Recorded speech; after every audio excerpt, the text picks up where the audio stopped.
G'day and salutations. Today's briefing, AS9 Huntsman self-propelled gun. Why Australia chose it.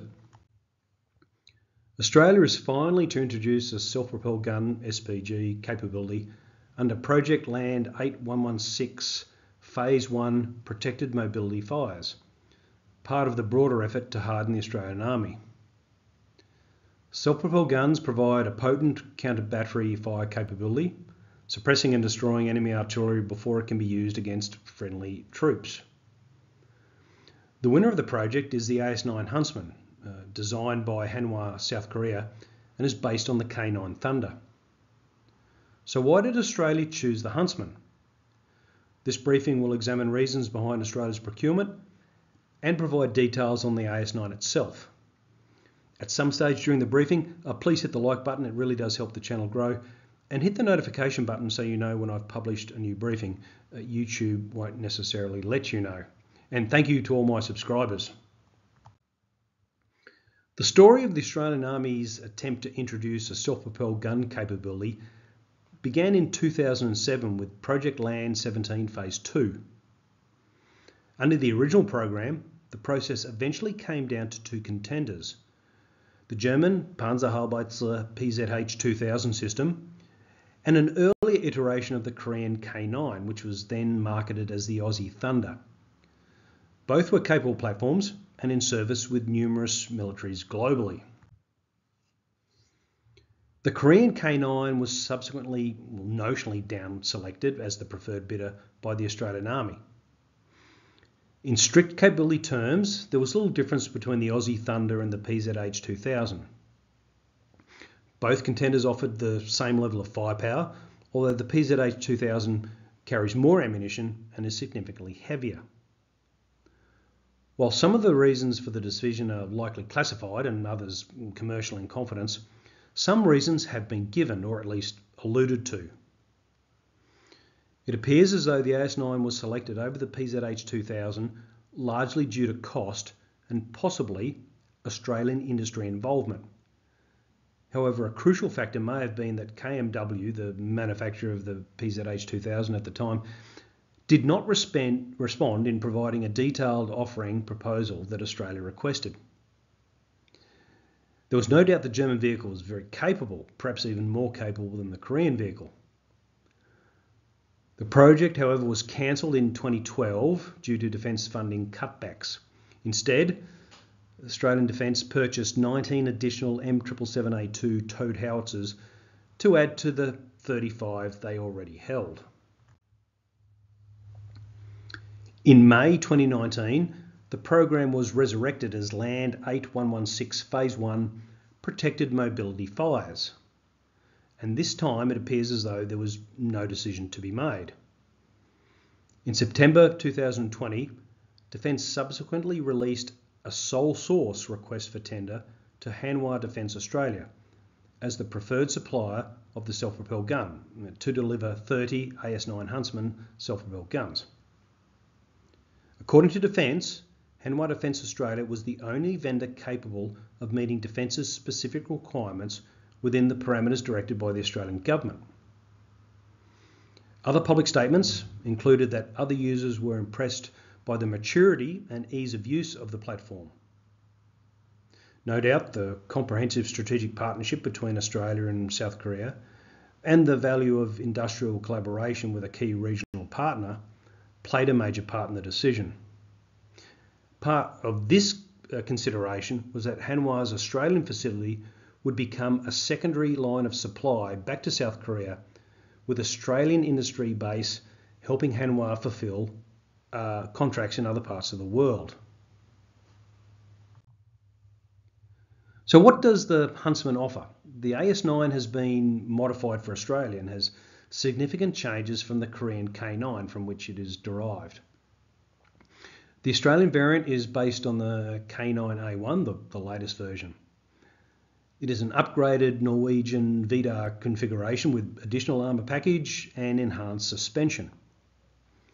It is armed with a 155mm gun at 52 calibers of length, which can fire out to 40 kilometres normally and up to 60 kilometres with rocket-assisted projectiles. 48 rounds are carried, 24 in the bustle, with an additional 24 located at the rear of the hull. In terms of protection, it can withstand 155mm high explosive fragmentation and 14.5mm armour-piercing rounds, so it's likely at Stunag level 4 protection. With a maximum weight of over 47 tonnes, it is powered by a 735 kilowatt or 1000 horsepower engine, giving a power to weight ratio of between 20 to 21 horsepower per tonne, and is fitted with single piece rubber tracks. Now, there's much discussion regarding the pros and cons of rubber tracks. Are they quieter? Do they provide a more comfortable ride? Well, they are cheaper than standard metal tracks, but are more difficult to replace in the field. To support the AS9s, the Army will also acquire 15 AS10 armoured ammunition resupply vehicles. Now, as with the AS9s, the AS10 is an enhanced protected variant of the original K10 vehicle. The vehicle has a combat weight of around 47 tonnes and can support AS9 self-propelled guns by carrying and resupplying 104 155mm rounds. The vehicle is operated by a 3-man crew, requiring only one loader by applying a fully automatic control system. By way of the armoured ammunition conveyor arm, it transfers ammunition directly into the rear of the AS9's turret at a maximum speed of around 12 rounds a minute. This manoeuvrable ammunition resupply vehicle, with its unique automated loading system, reduces risk to soldiers from any fire during resupply missions. The complete artillery system then includes both the AS9 self-propelled gun and the AS10 automated ammunition resupply vehicle. The first Australian vehicles will be delivered in late 2025, with the final vehicles to be delivered by late 2027. The 30 AS9 Huntsman will only be enough to equip one artillery regiment, with the remainder used for training and held as attrition reserve. The K9 Thunder and its derivatives have been very successful in the international market. Apart from the original K9 and the latest K9A1 versions, Turkey has its own variant, while the Polish Crab is a combination of the South Korean K9 Thunder chassis with a British AS90M Braveheart turret that is armed with a French 155mm gun, combined together with a Polish fire control system. Now, this Crab weighs around 48 tonnes and carries 40 rounds of 155mm ammunition.